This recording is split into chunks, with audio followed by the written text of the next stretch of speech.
Well, I don't dislike it, I have to tell you. I think she has got some original ideas. Some of them are half-baked, right. Some of them are utterly crazy, and some of them appeal, obviously, particularly to, of course, the left. She went out and she beat a very significant incumbent, and she's become the darling of the left, socialist left. Their problem is she doesn't know very much, and the socialist agenda. Well, people do learn. Hopefully they do, but usually, especially, and you're only 29. What Ryan is advocating is the old school, which is you go along to get along. He's advocating being part of the system, right. Sucking up the trough as best you can, and then moving on with his life, which is exactly what he did, and contributed not a whit to the nation. I mean, that's a disgusting, to me, disgusting career. Your thoughts on, first, what is going on with this administration and the border?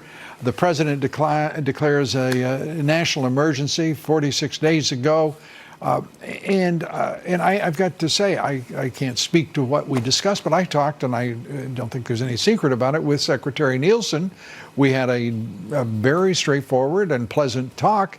But I have to say, she sounded to me as though she were impeded by the system that she is working in rather than overcoming it.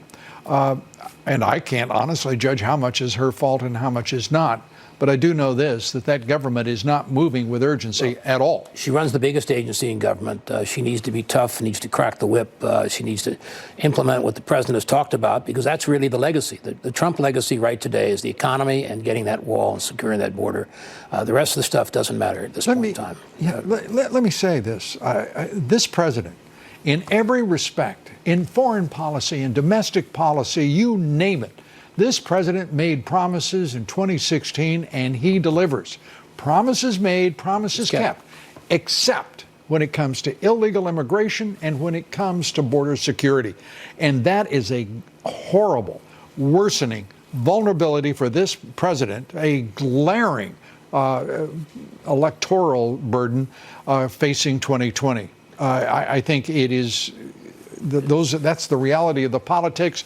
And the reality is that this nation is in jeopardy every day that border remains open, and I don't give a damn what the Chamber of Commerce says. Well, they see it every night. The public sees it every night on television, and they basically are sort of disgusted with it. They can't understand how you could have 100,000 people coming across the border every month. They don't understand how you could have 1 million illegals coming into this country. Those are only the people being apprehended. Right. The ratio is 3 to 1. For every person apprehended, the traditional ratio has been 3 get through. So that we're talking about 400,000 because they're catching and releasing. A policy that this president has mocked and ridiculed, and we thought had eliminated.